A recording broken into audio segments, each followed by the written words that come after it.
Hey folks, welcome back to the show. We have a great episode for you today. It is a bonus episode, so it's extra, if you will. And I'm super excited about it because it's one of those episodes where we're talking about someone who's done something to disrupt an industry. And we know that industry disruptors are always pretty cool. And you're going to be one of the first people to hear about this. Not too many people know. It's very new on the market. Now, before we jump into that episode, I do want to thank you, first of all, for being here. I'd love to encourage you, if you get value from this episode, then make sure you share it out with your friends and your family and your networks, because that's how we reach more people. And the other way we reach more people is by getting reviews. So if you're inspired by this episode, please make sure that you leave us a review. Just take a second, a quick review on whatever platform you're listening to the show on. And that'll help us to rise up the ranks, reach more people, and ultimately continue to get you amazing guests. All right, let's talk a little bit about this episode. Optimizing your gut microbiome is arguably one of the most important things you can do for your health, as it plays so many integral roles for entire body health and, frankly, longevity. And this is why in this episode of the Biohacking Superhuman Performance podcast, I chat with Chidozie Ojobor on the importance of the microbiome's influence on human health, particularly in the gut-brain connection and mental well-being. But we all know that microbiome affects immunity, affects cardiovascular health, metabolic health, the whole nine yards. He discusses the role of butyrate, leaky gut and leaky brain, probiotics, diet, and gut diversity in promoting a healthy microbiome. The conversation also covers the impact of modern lifestyle, antibiotics, the surprising impact of colon cleansing on gut health, and that one might surprise you, and how to get accessible gut microbiome testing. In particular, the testing done by Vitract, the company that he co-founded with his business partner. Chidozie Ojobor is a Ph.D., a molecular biologist with over 12 years of experience in medical microbiology research, and the co-founder and chief science officer of Vitract. In his early research years, he worked on human rotaviruses in Nigeria that cause severe gastroenteritis in children. After that, he moved to Toronto and proceeded to earn his Ph.D. in molecular genetics from the University of Toronto. During his doctoral training, he developed, through genetic engineering, novel therapeutic entities that target disease-causing bacteria, such as the ones found in complex biological ecosystems as the gut microbiome. These tools he developed worked with high specificity and precision, making them the ideal candidates for targeted therapy. Dr. Ojobor's works in the fields he worked in have been well cited by numerous scientists across the globe. Now, to learn more about this test, about Vitract, or to get a test for yourself, you can go to www.vitract.com, or you can follow them on Instagram at Vitract Official. And then if you decide to order a test, make sure you use code NAT10 and get yourself a discount off this already beautifully priced test. All right, let's jump into this episode. Hey folks, just a quick reminder that all of the information presented in this podcast is for information purposes only. No medical advice, no diagnosing, no treatments suggested here. Before you try anything that you hear about or learn about here, make sure that you check with your medical provider. Welcome to the show, Chidozie Ojobor. It is such a pleasure to have you here today. Thank you very much, Nathalie. It's nice to be here as well. Yeah, well, this is our second time recording because my computer died the first time. I'm not embarrassed to admit it. I mean, a little bit, but not too embarrassed. And you were gracious enough to say yes again. So here we are. So we are going to dive into all things microbiome. Chidozie, when would you say we really started to, because, you know, a lot of people will say that there's still so much we don't know about the human microbiome. But when would you say that, you know, we started to get traction, like we started to turn the corner? Was it like 10, 15, 20 years? Like how long ago was it? Yes. It is true that there's so much we don't know, but, you know, it is also true that, you know, we have actually made a lot of great progress in our understanding of the gut microbiome, especially with the advent of, you know, next generation sequencing. One of the biggest issues with using culturing method, which is like the old microbiology method of trying to identify bacteria, is you have to be able to culture it in the lab. But unfortunately, over 75% of the microorganisms in your gut cannot. They are anaerobic.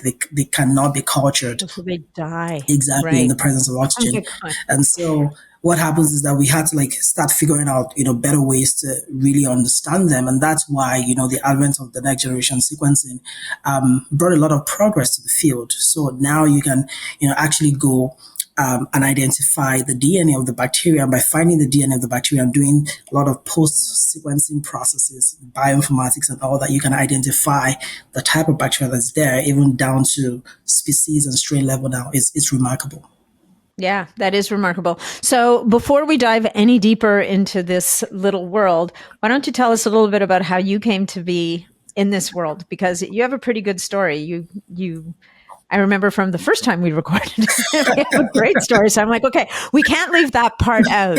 What brought you to the world of this fascinating world of studying this universe, really, of bugs in the human gut? Yeah, absolutely. I actually started my academic journey by trying to really understand how viruses cause gastroenteritis in children. So I started with really doing a lot of work with rotaviruses. I did that in Nigeria, but then after that, I had the opportunity to reunite with my first love. I call it my first love because it's bacteria. Bacteria is. I say it's my first love because it's easier to work with. They grow so fast. If you mess anything up in the lab, you can literally just wake up the next day and go back to the lab and set up your experiment again. So, Yeah. I moved to Canada to undertake my PhD, and I was developing these novel therapeutic tools against drug-resistant bacterial strains. And for me, it was like full circle because prior to that time, I had lost my sister to a bacterial infection back in Mm, Nigeria, all right? And so, sorry. yeah, That's thank you. terrible. And so for me, that was even like the very first reason I was interested in microbiology because she had died of typhoid fever, which is caused by Salmonella typhi. And so Mm, now, fast forward to when I was in my PhD, I was developing these novel therapeutic tools that could target disease-causing drug-resistant bacteria, and that was when I started to get fascinated about the microbiome, because the tool I was developing, they're called bacteriocins, which are these entities that are produced by a set of bacterial strains against other strains that are coexisting within the same ecological niche. And hmm. they kind of like use this as like ammunitions to, to outcompete the other strains because of course they're competing for food resources and all space and etc. So I was basically trying to understand why a particular bacteriocin would target this strain and not target this strain. And that was where I started to get a full appreciation of the potency of such tools. We could use such tools to modify complex biological ecosystems. And there is no biological ecosystem that is more complex than the gut microbiome. And this is where Mhm. my love for the gut microbiome started. And yeah, so far so good. Yeah, no, that's amazing. Okay, so let's dive into kind of the school of the microbiome for a little while, for a bit before we get into other areas. So one of the things that I think is becoming more and more apparent to people as we progress is the importance of this microbiome, which a lot of people are now referring to as its own, almost like an independent organ of the human body, Right. for every aspect of human health. And I don't know if we want to pick them apart and talk about the different ways, but the microbiome, it seems like the microbiome affects pretty much almost any chronic disease process that we know of.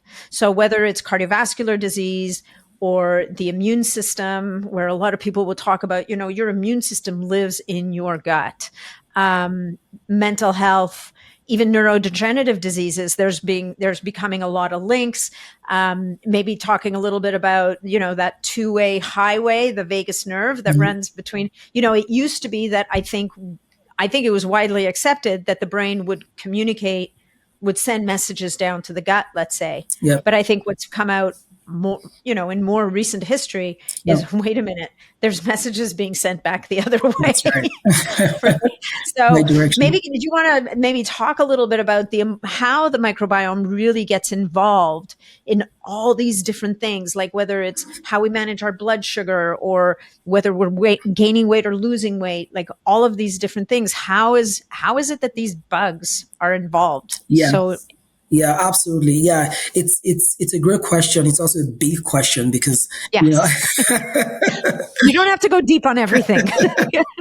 it's also like a very big question. But yeah, I consider the microbiome to be like the portal for human health generally.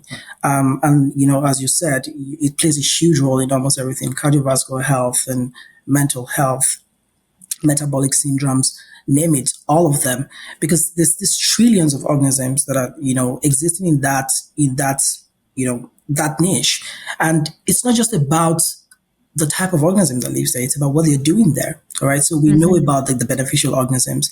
But what are these beneficial organisms? Why are they beneficial in the first place? They're doing very important things like producing very essential metabolites, such as your short chain fatty acids, your acetate, your propionate, your butyrate.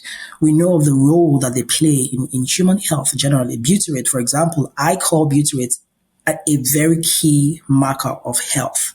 It doesn't matter any kind of health, from metabolic health to cardiovascular health. Butyrate plays to digestive health. They play huge roles. First, we know that they're the primary source of energy for your colonocytes. Right. Yeah. We know that they play a huge role in maintaining the integrity of your gut barrier, of which we know that if that barrier is denigrated or insulted in any way, it basically just leads to the development or the progression of many other diseases. And so that's why it's unsurprising when you look at people that have serious like chronic inflammatory issues. It's unsurprising when you start to see that they have very reduced amounts of these beneficial organisms that produce these important metabolites.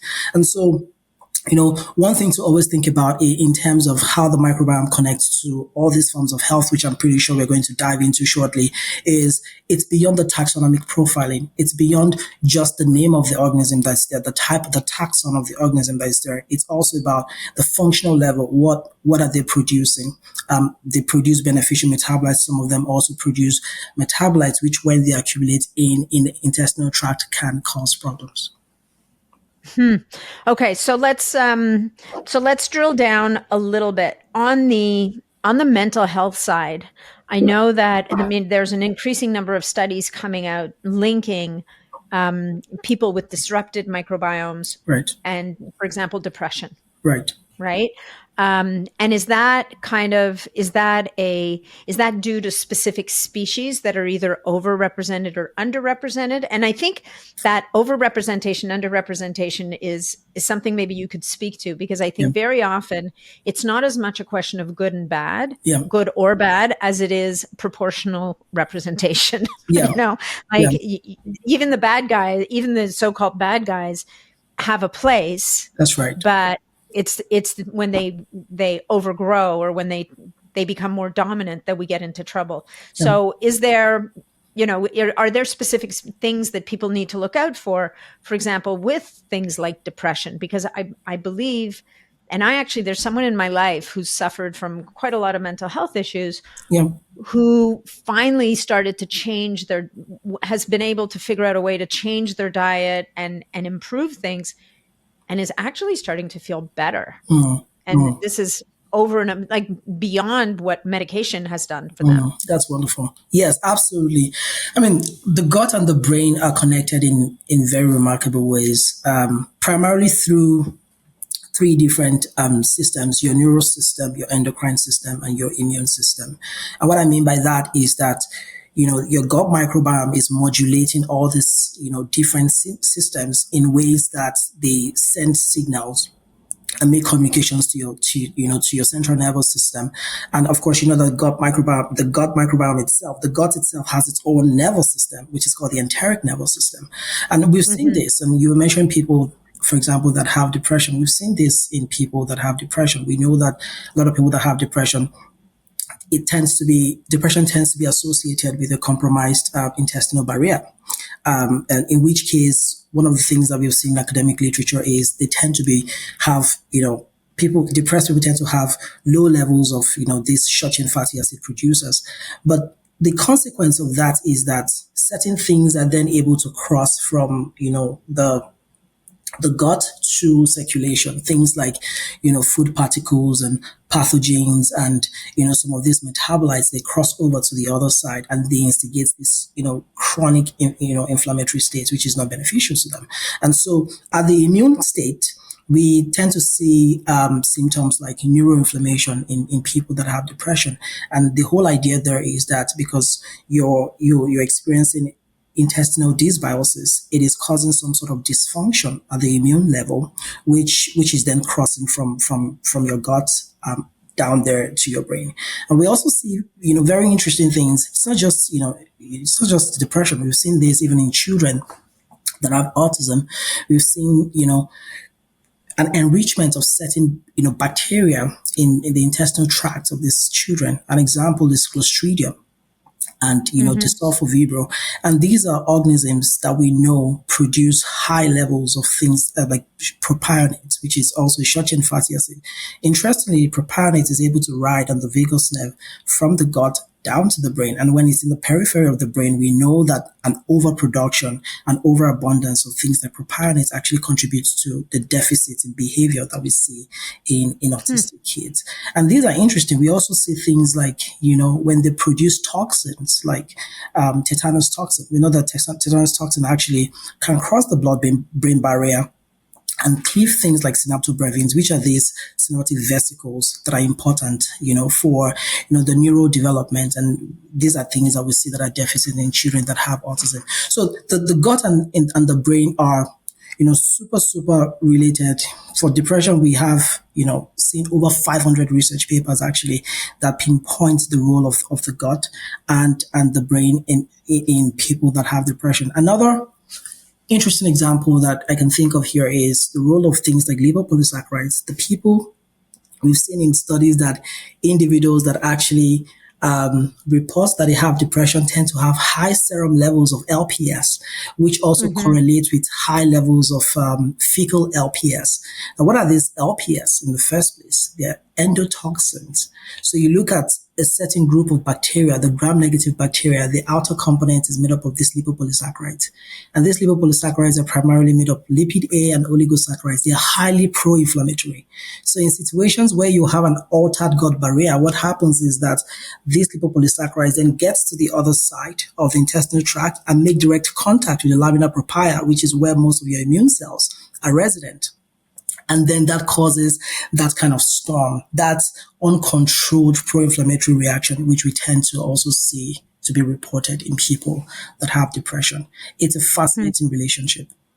Yeah, it really is. And actually, I've also spoken to a couple of people recently that will say that people who have a leaky gut very often have what they're calling a leaky brain, where the blood-brain barrier becomes compromised as well. Like the blood-brain barrier is the big protector, right? Yeah. It's there to make sure that your brain, and to the point where sometimes even delivering certain drugs and nutrients can be a problem because you can't get them across the blood-brain barrier. That's right. And yet people with compromised gut integrity, a lot of these people will say that will carry over to that blood-brain barrier, where if you've got leaky gut, there's a reasonable chance that the barrier at the brain also is compromised.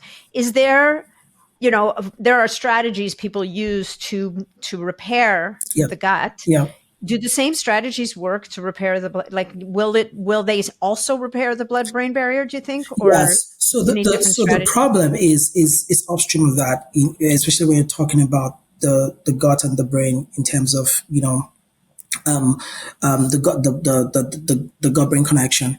It is that a lot of times, and we've seen this in academic literature, where there were interventional studies where certain foods and probiotics were introduced to cohorts of people that had depression, and then they followed them over time, and they saw that their depressive symptom numbers actually dropped significantly. We've seen this repeatedly in academic literature. So what's happening there is that by repairing your gut barrier, you're just preventing the escape of toxins and Mm. metabolites and all of those things outside where they're supposed to be. And this brings me back to discussing really what dysbiosis is, because a lot of times Mm-hmm. people talk about dysbiosis, and when people talk about dysbiosis, they only address it in terms of, the composition of your intestinal flora. But Mm-hmm. it's beyond that. It also includes the relative expressions of the different metabolites that are being produced in your gut ecosystem. But one other factor that should always be thought about is the the spatial organization, that is the localization of the bacteria from where they ought to be to where they would then be when your intestinal barrier is insulted. And this is what we see in people that have depression, because they have leaky gut. Organisms that are supposed to probably localize within the intestinal lumen or in the gut epithelium, they go to the other side and then they instigate this complex inflammatory reaction. It is it is in those situations that we tend to see that things can then ride on things like maybe the vagus nerve, or those toxins can then send other signals that can take these metabolites to the periphery of the central nervous system. And there they actually perform their actions. Wow, that's impressive. It's amazing. These little things. So you've mentioned butyrate a number of times, and about how sometimes people are deficient in the microbes that are responsible for creating our short chain fatty acids. Right. How effective is supplementation of butyrate? Like, Yeah. is Yeah. it a good idea for people to be taking butyrate, or are there certain forms of butyrate that are better than others? Yeah, yeah, absolutely. There are actually studies that have shown that butyrate supplementation helps to, improve the symptoms that people are having, from like, leaky gut to insulin sensitivity and etc. But, I like to say that it's beyond just supplementation with the butyrate itself. The key here should be to actually arm your microbes to be able to produce this butyrate, especially the microbes that have that metabolic freedom to produce butyrate from different substrates. A very key example is Faecalibacterium prosnitzi. It's an obligate anaerobe in your intestinal tract that is known to be the largest butyrate producer. And the reason it's the largest butyrate producer is that it can actually make butyrate from different substrates.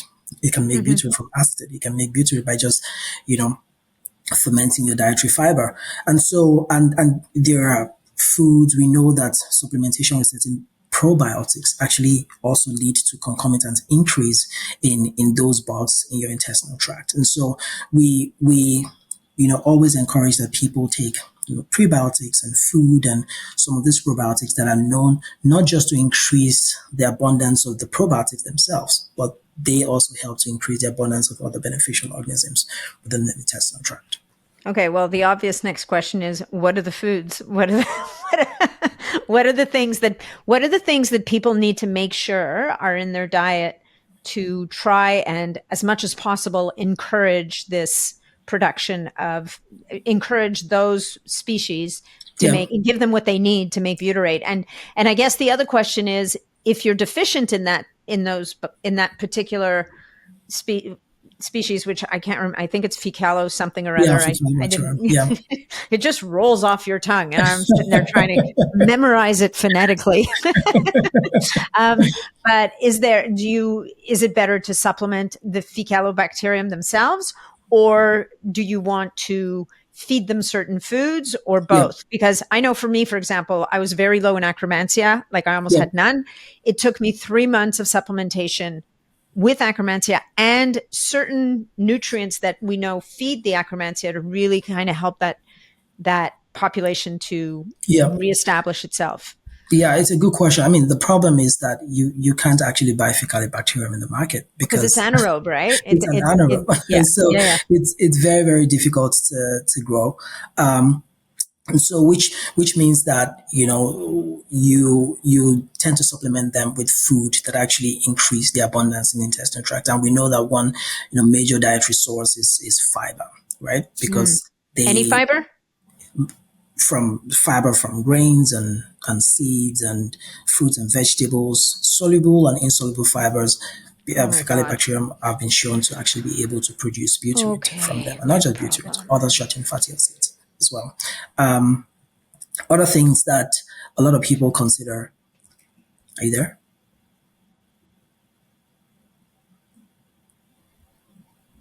Hello, can you hear me now? Yeah, I can hear you. Okay, keep going. From grains and sorry. Actually, Yeah, hold on just a from second. Let me switch to let me tether to my no, everything's up. Okay. Let's try it one more time. If it happens again, I'm going to tether to my phone. So okay. so fiber from you were saying grains and Yeah, fiber from grains, seeds, fruits and vegetables, primarily. We tend to see a lot of enrichment in. mhm, This is very consistent in study. It tends to be a lot of enrichment in organisms like Faecalibacterium and other organisms, so like Rosaburia and Blautia, which are all other, butyrate producers. And we've also seen that another way to actually enrich them is by taking certain probiotics, because these probiotics, like certain strains of probiotics, Lactobacillus and Bifidobacterium, have been shown to able to degrade, when you increase the amount of those organisms, they're able to degrade some substrates, which then becomes substrates for this Faecalibacterium also to feed on and then bloom in the intestinal tract. So that's more like an indirect way of increasing them in, interesting. in the gut.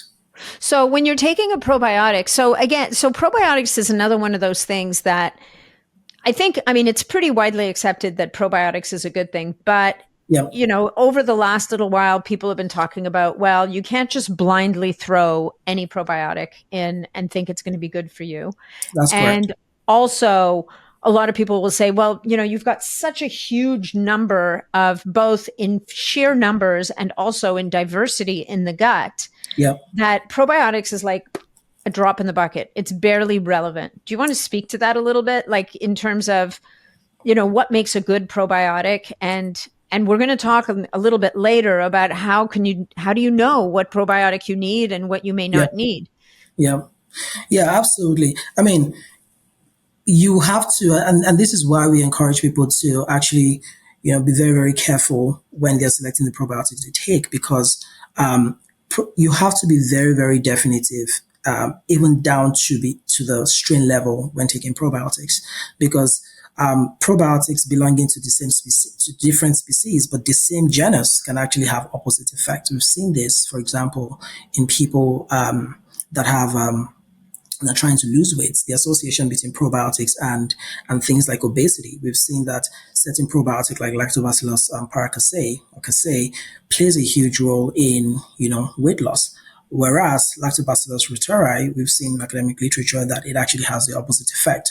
So that means that, when you're looking at probiotics, you want to make sure that you're looking for the specific thing that Mm, would actually impact, your symptom or help to alleviate your symptom. Now, in terms of whether probiotics are important or not, it depends on the situation. Right? There's situations where people have completely zero amount of certain bacteria, like Akkermansia. Like we're running microbiome tests for people, and we see that certain people have just zero. How do you actually seed them? In situations like that, you have to seed your gut with some amount through probiotics, and then afterwards you can then increase the abundance by feeding them with prebiotics to make the resident organisms grow. So in situations like that, there are situations where you actually have to take probiotics. But mhm. we always say that there is nothing that actually feeds your intestinal tract, your gut microorganisms, more than the kind of food that you eat. Take for example, there's a group of hunter gatherers in modern time that we know in Tanzania, the Hadza tribe. Okay. Very interesting study that was done with this group showed actually that they had over 700 species of bacteria. When their gut was sequenced, versus an average person who lives in California that has about 270 species. Wow. You can imagine the huge difference. All right. Wow. And is that because the person in California has basically over generations, species have just disappeared, which we'll talk about Yes, why and how? exactly, Like we should, exactly. like if there was ever, and I know that there isn't really a holy grail of a healthy gut microbiome, which I'd love you to touch on that a little bit. Mm, But if there was, it would be something with that kind of diversity. And exactly. yet, and yet I would think that the holy grail of your gut microbiome is going to be dependent on maybe where you live. Like, won't it Yeah. be affected by Oh, yeah. geography, Oh yeah. climate. Yeah. Oh yeah, yeah. Geography plays a huge role. Lifestyle, because geography a lot of times is tied to your lifestyle, right? People who Hmm. live in a particular locality are more likely to eat the same kind of food or something similar. And so we tend to see that for this group of people who are known to be hunter gatherers. And the interesting thing about hunter gatherers is that they kind of like have a really really spread out, balanced way of eating. All right, Yeah. they from shell foods to plants to animals to this, so they're getting all of that, and so it makes sense that we are seeing that the diversity is huge. Not these people have never taken an antibiotic, a probiotic in their entire lives. No. Yeah. All right, Or an antibiotic for that or, matter, or an probably. antibiotic, and so diversity. We know that when you're eating a more rounded kind of food like the hunter gatherers, then you're able to increase your gut diversity. But what exactly is the implication of that? We know that gut diversity is associated with good health, and when we talk about diversity, we're talking about the richness of your gut as well as the evenness. And so, and I think it's important to talk about this a little bit, because a lot of people just think about gut diversity in terms of, oh, the total number of bacteria in my gut. Yeah, that's one piece of it. But if you and I have 500 species in our gut, and but you have just two species making up 90% of the Mm. 500, we cannot exactly say that your gut is evenly spread out. And so these are some of the things that we have seen in individuals who are living or eating the kind of food, that group of people, these hunter gatherers, eat. A very, very diverse gut ecosystem. And that tends to correlate with many other things like longevity, cardiovascular health, metabolic health. So it's not just that, it's there. There are studies that have actually drawn that correlation to improvement in people's life and health. Right. But I would think that if you take that person, your hunter gatherer, and you Yep. throw them in a city, first of all, the diversity is going to go out the window, I would imagine, because they can no longer live part of it, like you just alluded to. I mean, yes, it's the variety of foods that they eat, but it's the lifestyle that they're living. And they're not Yes. washing their hands with antibacterial soap. They're not Yep. gargling with Yep. antibacterial mouthwash or brushing their Yep. teeth with fluoride. And maybe this is a good opportunity to talk a little bit about what is really severely, I don't want to say destroying, but what's impacting our gut microbiomes Yep. so severely to really shift it. Because I would think, like, even a small child who ostensibly born into an urban city Yep. is only going to have as much diversity as their environment and their parents and their allows for. Yes, absolutely. No, absolutely. You raise a good point. Actually, we think that the reason people who live in civilized nations or communities actually tend to have reduced diversity is just because of the lifestyle. Like, you're eating more ultra processed foods, you're doing all of that, you probably have more access to antibiotics, Mm-hmm. and they're wiping out the beneficial organisms in your gut. And there's an interesting study that actually showed that when you compare the gut profile of these people that live in California to the people that live in Tanzania, who are these hunter gatherers, that the organisms, they found out that the genes that were enriched in the gut profile of the people living in California were genes that were associated with response to oxidative stress. All right. So these were genes associated with response to oxidative stress. And if you think about it, that makes sense, because Mm-hmm. it's probably a response to that chronic low grade inflammation that almost everybody who's not eating right is experiencing in civilized nations. Of course, your microbiome would have to adapt to that when there is a chronic state of inflammation. And so these are some of the things that actually impact, the gut microbiome: antibiotics, lifestyle, sleep patterns. People who live Mm-hmm. in those places tend to sleep better. All right. It's like, there's the Yeah. hustle and bustle here. It all impacts. We know that cortisol through the gut brain axis impacts the gut microbiome, in a remarkable way. So all of these different factors actually play a role in the way things play out. Yeah, for sure. And I would think that, is there any possibility? Like, I wonder if, there's a lot of people that would say our world has changed so fast that we haven't had a chance to adapt to it yet, right? Mm, Like, so for example, like exposure to non-native EMFs gets mm, talked about a lot as a mm, stressor on the human system mm, at every level that can have a negative impact. mm. And there's a certain number of people out there that will say yes, and they believe that over time it will become a hormetic stressor in the sense that we will eventually adapt to it and it'll just become part of what our bodies learns to cope with. Yeah. But in terms of the reduced diversity, do you think there's any chance that maybe, I mean, it's hard to say, but if you took a healthy person from California who doesn't have mental health issues, doesn't have metabolic disruption, Yeah. who's a pretty healthy person, Yeah. they probably would still have a much lower number of organisms than your hunter gatherer person. But that might be because they've adapted to their environment. Yeah. And it doesn't make it bad. It just makes it different because they're in a different place. Yeah. That, I mean, yes, they might have much lower, taxonomic, bacteria than the other person who's, living in Tanzania.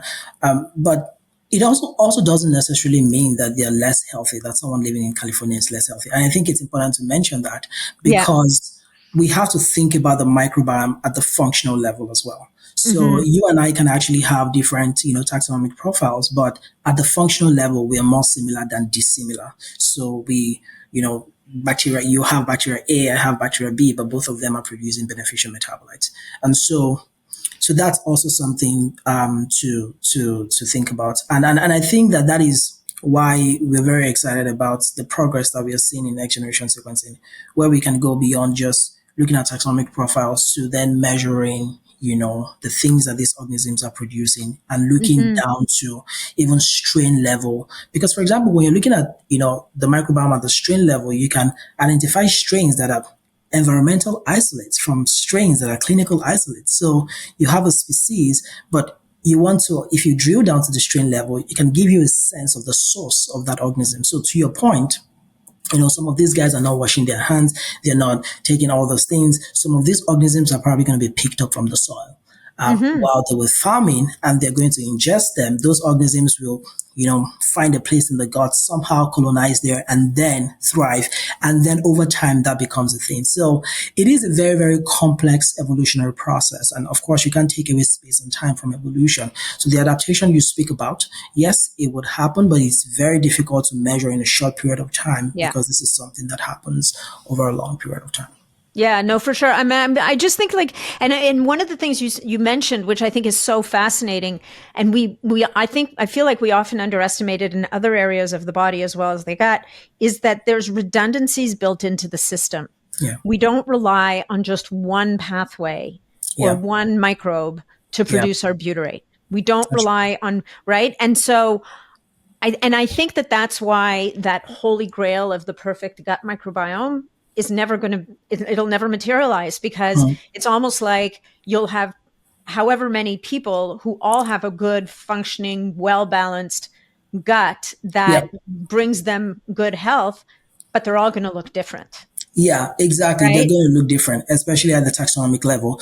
But Mm-hmm. there are things that you look at in the gut that give you a sense, a signature of Yes. health and disease. All right. Right. And we've talked about some of them. You look at, the beneficial organisms, your probiotic bacteria, these guys that are producing your vitamins. It's not just short chain fatty acid. They're producing vitamins. They're producing neurotransmitters. All right. They're Mm-hmm. producing all of these beneficial metabolites. So you look out for them. You're also producing like longevity factors. There are many organisms in the intestinal tract that have enzymes like myrosinase that are breaking down things like glucosinolates to isothiocyanates that play a huge role in anti-cancer, anti-aging, that have anti-aging properties. And so we have to think at that level of what these microorganisms are doing at the functional level, and not just pretty much bacteria A and B, Yeah, etc. no, I mean, that is such a great point. And that's a point that, we've spoken a few times, and every Yeah, time it boils down to,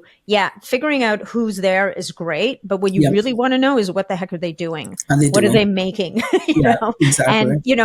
And this really interesting you can imagine like the drama of the microbiome, like different species competing with each other. And it's that Yeah. competition that Yeah. actually can be good Yeah. unless you've inadvertently given the advantage to the wrong guy. And Exactly. maybe we can talk a little bit about that. I think that people get that taking antibiotics, generally speaking, is not great news for the gut microbiome. But I Mm. think we would also have to say that, sometimes it's necessary. Sometimes Yeah. taking an antibiotic is better than letting your system deal with something that could overwhelm your immune system and really make trouble for you. So, Yeah. so can we talk a little bit about taking antibiotics? Like, Yeah. will the gut just bounce back, or do we have to take special probiotics? Like, I remember once going to a lecture. Um, do you know a guy by the name of Nigel Plummer? No. Okay. So he worked with Genestra, but this goes way back. Okay. And they said that they did studies that showed that if people they had this antibiotic care kind of probiotic that they recommended people take while they're taking their antibiotics, because Mm. what they showed is that by using it while they're taking the antibiotic away from the antibiotic. So let's say you're taking your antibiotic at night, you would take this in the morning or vice versa. Mm. That their microbiome bounced back faster when they Mm. were done from the antibiotic than if they didn't. Mm. Interesting. That's Okay, that's really interesting. There are conflicting data on that, and that's why I said that's that's interesting. interesting. Okay, Yeah, cool. because there are actually studies that have alluded in the direction of what you just said. Either taking the probiotics concurrently with the antibiotics or immediately after your antibiotics. Most studies actually kind of like recommend more like immediately after your antibiotics, Hmm. so that you recolonize and repopulate there.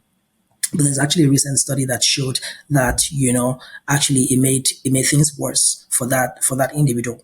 And I Really? think, yes, and I think this is where people need to take a step backward to start thinking about, why do we possibly have this kind of conflicting data in situations like this. One is the microbiome. We have to think about the microbiome as maybe one of the factors that can actually give us a sense of respondents versus non-responders. We've seen this in people that are taking FMT. The microbiome can actually give them a sense of whether they're actually going to be good responders or non-responders or late responders in itself. Hmm. That might be what we are seeing with situations like this, where there are conflicting reports. What is the structure?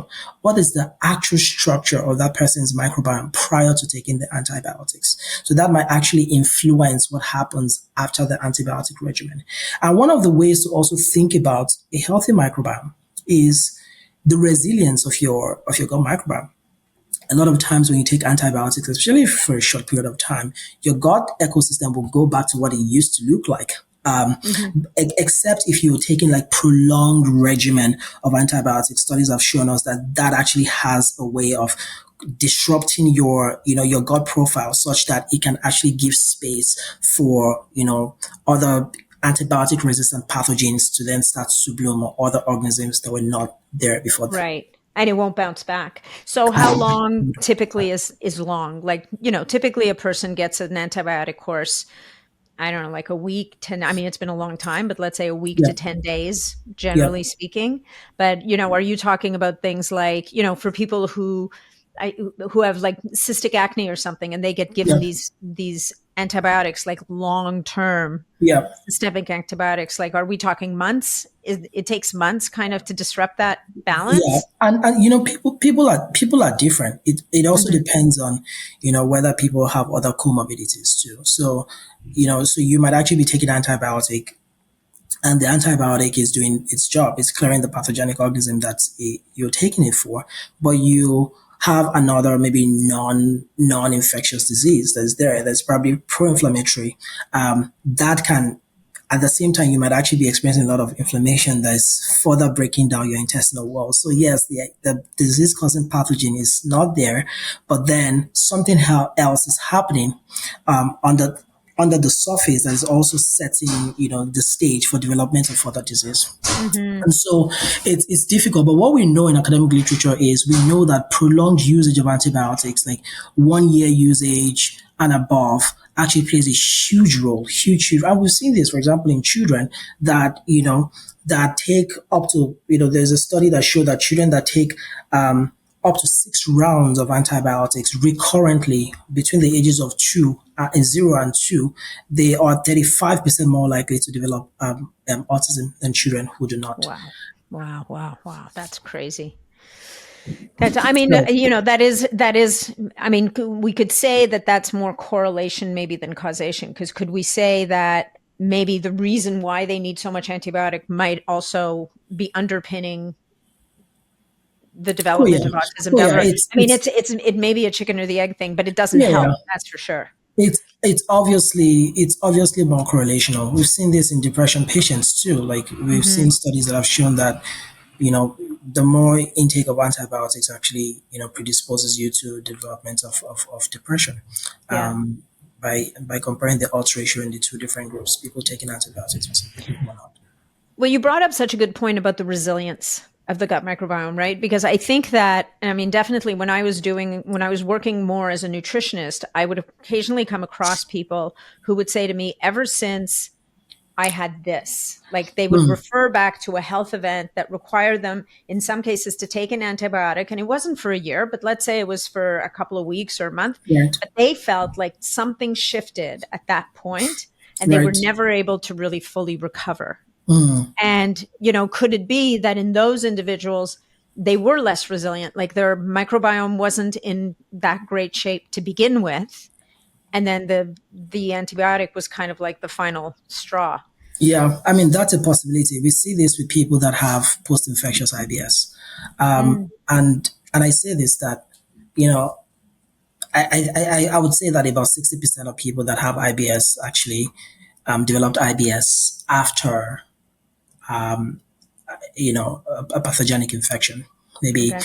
you know, and for IBS specifically, we know that food poisoning actually plays a huge role. It's actually beginning to look more like a causative role than just correlational for some type of IBS. Wow. Campylobacter jejuni, Salmonella, Shigella, pathogenic E. coli, all of these four organisms have something in common. They have what we call like the CDTB toxin, which we know actually, facilitate some sort of autoimmune reaction against a very, very important protein, the host protein, which helps, in the cleaning wave of your bowel. And so there are studies that have actually shown, and this is a very fantastic studies by the group of Dr. Mark Pimentel, where they've actually shown that, when these toxins get into the body, they elicit these immune cells. But then because there's a part of this toxin that actually looks like the human cell, the human protein, the vinculin, it causes autoimmunity. So there is the cells begin to target vinculin, which Wow. is your own cell. But what is vinculin in itself? It's part of the cell cytoskeleton. It helps in that cleaning motion. So when you wake up in the morning and you hear that growl, it's the cleaning waves in your upper bowel. And when that can happen, what then happens is that the food that you ate from yesterday still sits there, and that then becomes a breeding ground for bacterial overgrowth. So, which is why it makes sense when you think about people that have IBS having comorbidities like SIBO. It is Hmm. because, there's a problem with the cleaning wave, but it all started, if you trace it back to the root cause, you see that 60% of them, it all started because they had food poisoning. And this food poisoning is bacteria agnostic. It can be Campylobacter, it can be Shigella, it can be Salmonella, it can be enteropathogenic E. coli, but they have something in common. These are different organisms, but they have something in common, and it's that toxin. Wow. That's crazy town. So don't be getting food poisoning. Rule number one, no food poisoning. Um, okay, so I'm trying to figure out, there's so many different ways we can go to our next destination here. So in terms of protecting the microbiome, we've talked about a few things. So number one, don't get food poisoning if you can avoid it, which of course nobody sets out to get food poisoning. I know. I know that. But what about like, what are some of the most common things that you see people doing Yeah, that you observe that are the most detrimental to the microbiome? yeah. That's a really good question. I mean, one of the things that people do is this colon cleansing. You probably have heard people who are like, Really? I've yeah, always wondered about that. Okay, do tell. yeah. I mean, we know that, a lot of times, I know people do it because You mean like hydrotherapy, like the colonics? the colonics, people, a lot of people do it. Oh, I want to cleanse but a lot of times it's like, for me, I think I think it's a waste of time, because if you actually have a resilient microbiome, things are going to come back to the way they used to be prior to the time that you did it. But then if you think about it functionally, you can also be wiping out the beneficial organisms that are actually in your gut prior to the time Interesting. that Yeah. you did it. So that's one thing. And I've seen a lot of gastroenterologists, some of the people that we work with, that, completely just, argue and say you shouldn't do that. They think it's actually bad practice. I'm talking about, integrative gastroenterologists who actually have a good understanding of Interesting. the role of the gut microbiome. And so are they talking about people who do it once in a while, or are they talking about, because there's people that will do this like chronically, like Yeah. constantly Yeah. as a Definitely practice? doing this constantly, it's bad. And is that the same as enemas, for example? What's NMS? Enema, like having like people give themselves Oh, enemas at home. enema. Oh, Yeah, sorry. oh, oh. Sometimes I talk a little too fast. Yeah. So you were saying, what about enema? So because you in this in the space, like in this biohacking space, you have all these people who are very big on, for example, coffee enemas, Yeah. or and so is that similar? That's not the same thing, because you're not flushing the system out in the same way, right? Yeah. To be honest, usually, like, our understanding of the microbiome makes us know that we can actually influence the microbiome without having to be so invasive. Yeah, All right. We, yeah, we, we can, except you have a very, very chronic, disease that, all these different forms of manipulation have not been able to help you out. Like, you can manipulate the microbiome. Food is one way to manipulate the microbiome. Lifestyle is one way to manipulate the microbiome. It makes sense when people start doing things like FMTs for like very chronic, like Clostridium difficile, or what we call Clostridioides difficile infection, which we know a lot of them are very, very, very, very resistant to antibiotics. So you're throwing in antibiotics there, but they're resistant. Nothing is happening.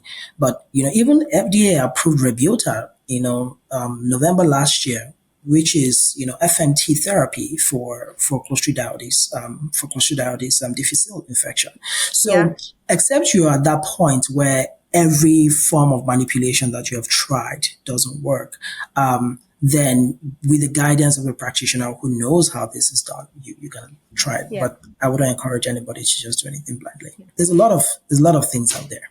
For sure. So for people who don't know, FMT is fecal microbial transplant, right? Fecal Yeah, matter fecal matter transplant. transplant. Yeah, Yeah. So that's when you take the fecal matter from another individual and transplant it into the one person, which is, it's a daunting process. Now, I mean, I've heard of people who've done really well, like I read a book a while ago talking about that it can work sometimes with autistic kids.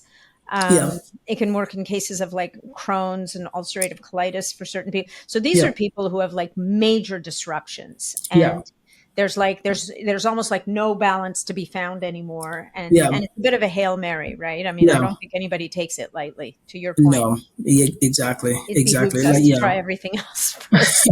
exactly. Okay. So, I mean, as you've said, like a poor diet, too many processed foods, too much sugar, too much, I mean, probably too much of anything, Yeah. chronic stress, disrupted sleep and circadian rhythm, all, Antibiotic overuse. Yeah, antibiotic overuse. Even I would think also, like, even athletes have to be mindful, right? That it oh can yeah, disrupt their microbiome. Like oh when you're yeah. getting into the over performance in the Yes, performance field. yes, absolutely. Now, I'm for building such all a that resilient information. trillion bunch of people organisms, they can be a little sensitive sometimes.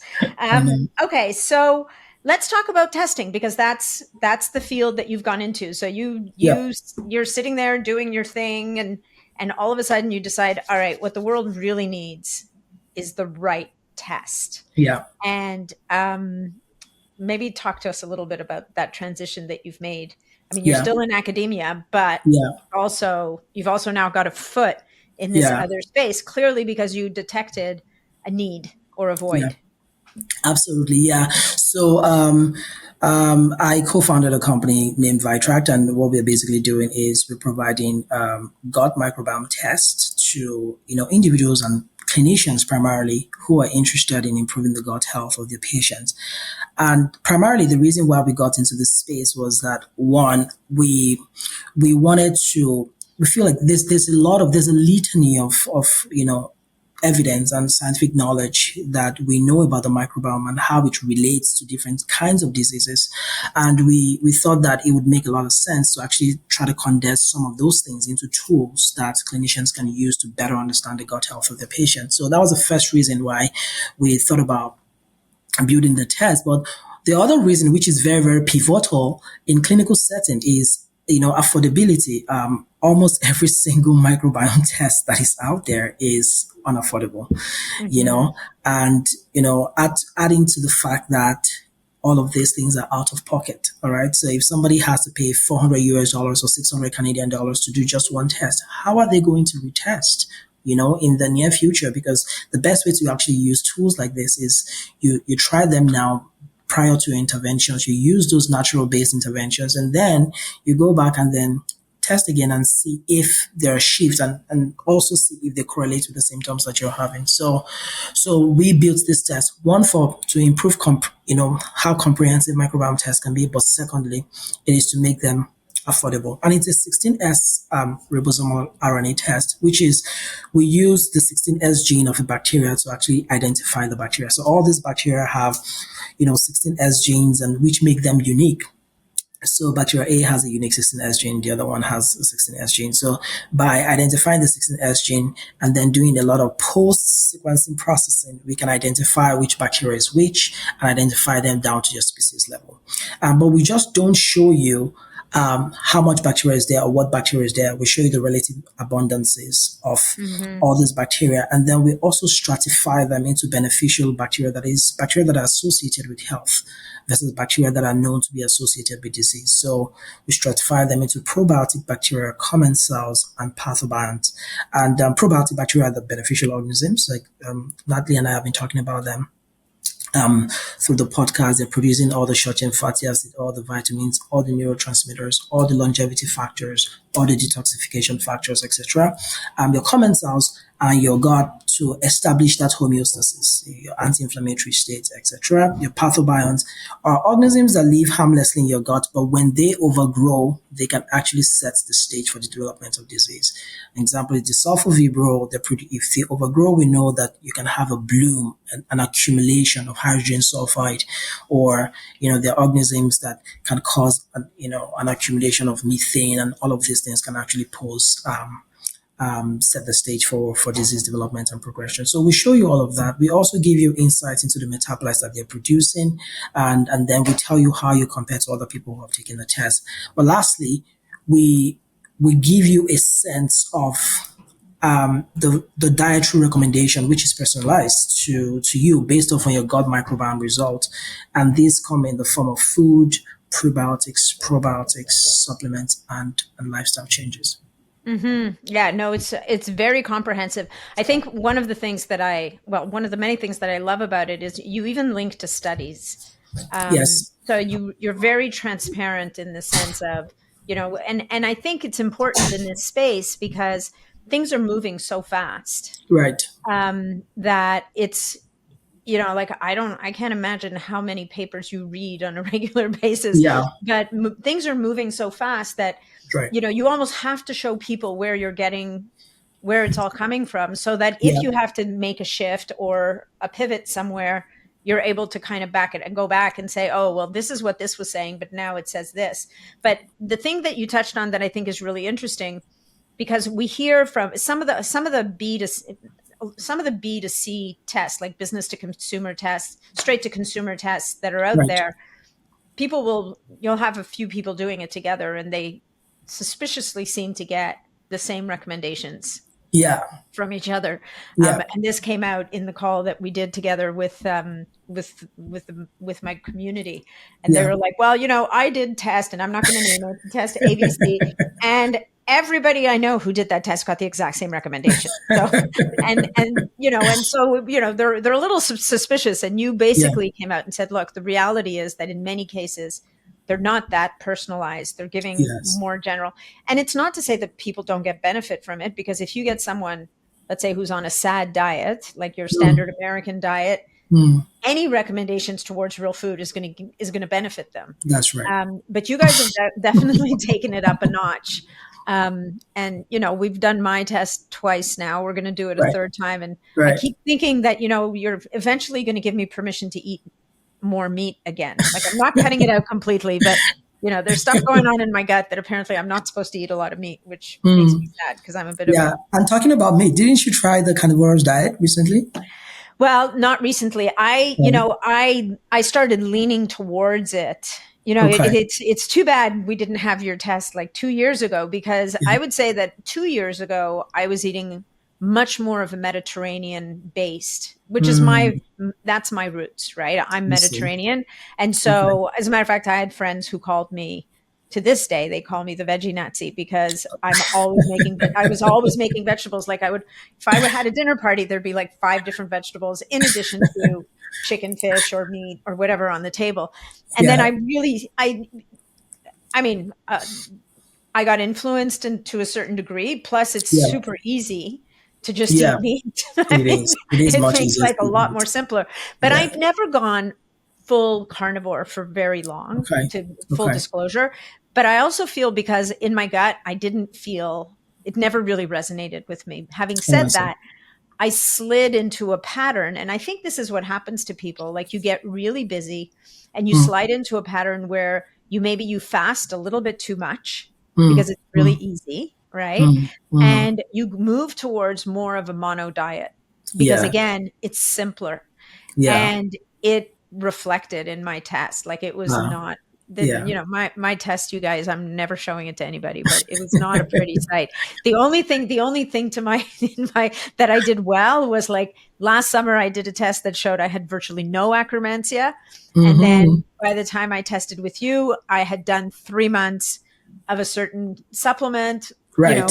with the phenol boost, and my acromantia had reestablished. But Went up. when I repeated the test, I kept using those phenols, and I overfed my acromantia. So now they're up. And I'm like, come on, like, I just can't get it right. Right. But, Yeah. but I would highlight, that's the beauty of a test Doing a that test costs you like this. $150, Yeah. right? Is you don't, I mean, it's still $150, but it's a lot easier decision in 3 months to say, okay, I've been really good now. I've been Yeah. eating a lot more diversity in my diet. Yeah. Now what?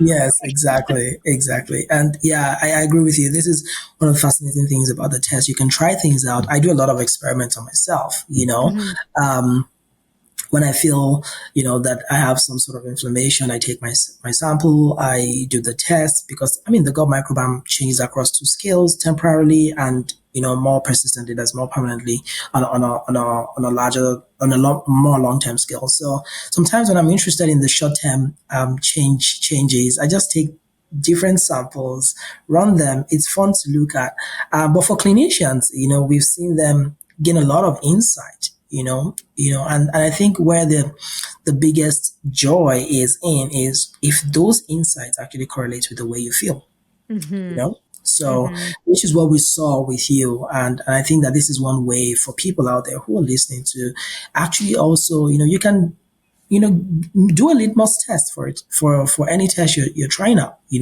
want to Yeah. know if the test actually works. You feel a certain way, do the test, see if it can tell you something, try the intervention, see if you feel better. End of one experiment, they're usually the most fun. It's the name of the game.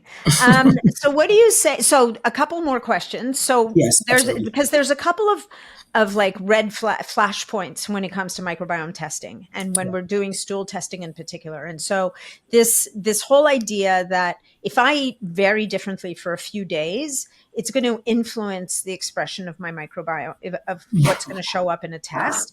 And then the other idea that, you know, like the microbiome is not necessarily, and I'm going to have to get graphic now because there's no other way around it. It's not necessarily reflected uniformly across all the poop you release Yes. in a Yeah. day, kind of Mm. thing.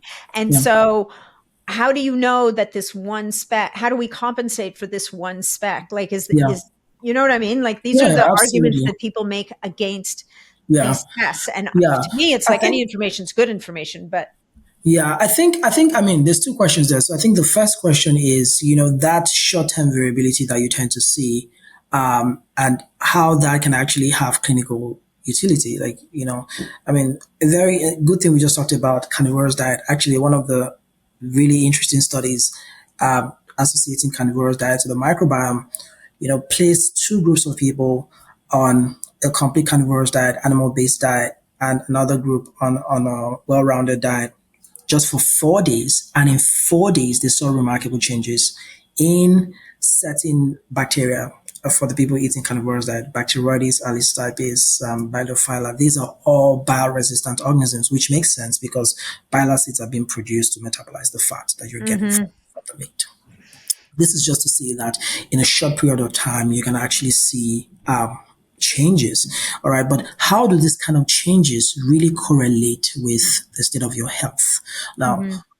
one is the changes, you have to think about the gut microbiome in one, the transient changes you're seeing, but two, the stability of your gut microbiome.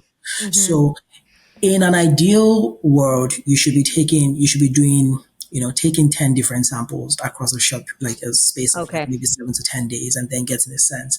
But also, there's only so much you can do when you're considering cost and all of those things. And so what we encourage is when your symptoms are heightened, when you're having all of those symptoms, you take your microbiome test, you see what you get from there.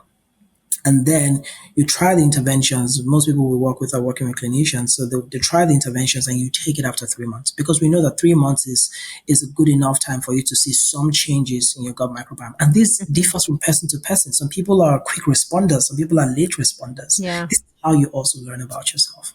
Yeah, Pretty no, much. that's a good point. On the carnivore thing, I think the jury's still out. I mean, you still, when you when you step into the carnivore community, certainly there's a population of people that it seems to be working for them.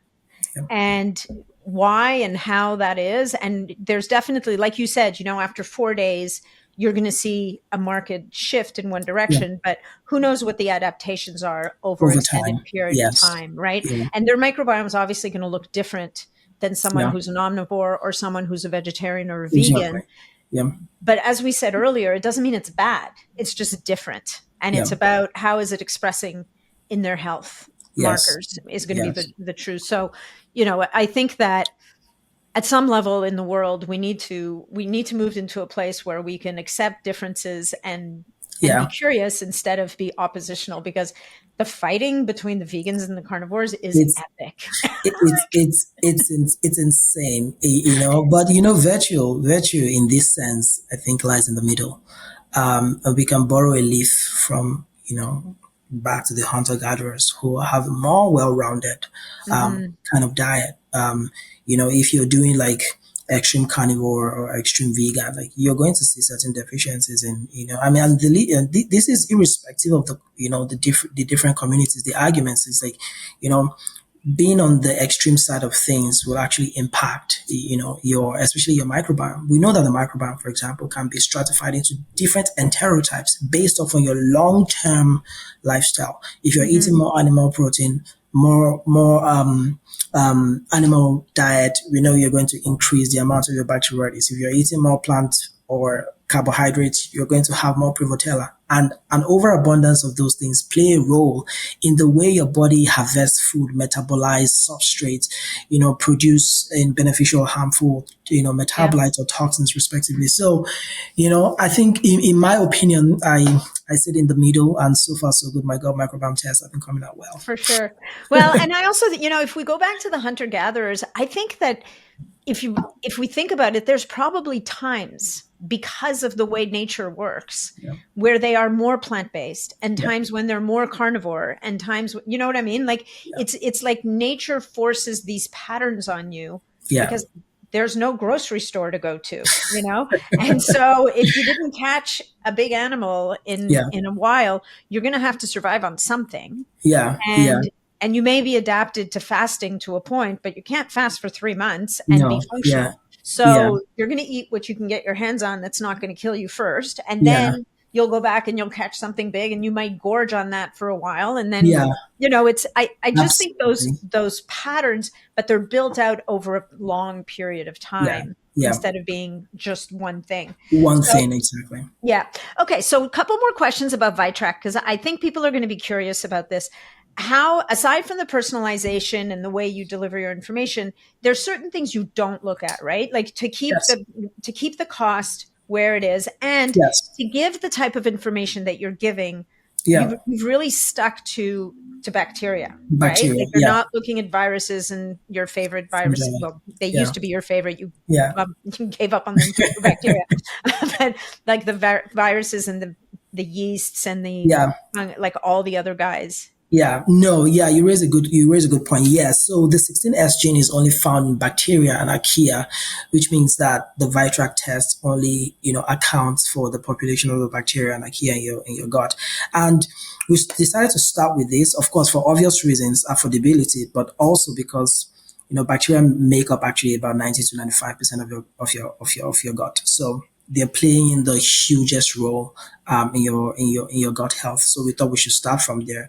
We are actually currently working on metagenomic sequencing, which actually caters to fungi, viruses, protozoa. And then if you're also interested in looking for specific antibiotic resistance genes, you can also find them there. So those are obviously more expensive, but we want to create that option for people who want to look a little bit more and who are also probably interested in strain level Yeah. categorization. So yeah. Okay, so that'll be like another test down the road. But in the meantime, you've got this very powerful, very affordable test that looks Yes. at this particular snapshot and can be influenced by your choices and decisions and Absolutely. all those Yes. things. Okay, I love that. Okay, I think we're good. I think I could keep firing questions at you and putting Chidozie on the hot seat, but I can't knock you off. So how about you tell people where they can find more information about Yeah. Vitract and how to order a test? I know we have a discount code for the audience, but Yeah. first, why don't you tell them where to find all Yeah, the you can find Vitract at vitract.com. It's Vitract. Vi means we are revitalizing your intestinal tract. That's the I idea love it. behind I didn't used to like the name. I've totally come around on the name. I'm all in. it grew on you. It totally grew on me. I was like, Vitract, what does that mean? But Vitract totally makes sense to me. Yeah. So vitract.com or vitract.ca. And yeah, we sell the test for 150 US dollars. If you're in Canada, it's 210 Canadian dollars. But if you are Natalie's, if you subscribe to Natalie's channel, you're definitely going to be getting it for cheaper than that. Yeah. Okay, yeah. So our code is NUT10, you guys. And Chidozie, thank you so much for your time today and last week. I've had technical upon technical issue. I can't wait to see what's coming down the pipes for you guys. This is really exciting. And thank you for all that you do. Thank you very much, Natalie. It was a wonderful conversation and well done. Great job on what you're doing. It's always good to listen into your channel. Thank you so much.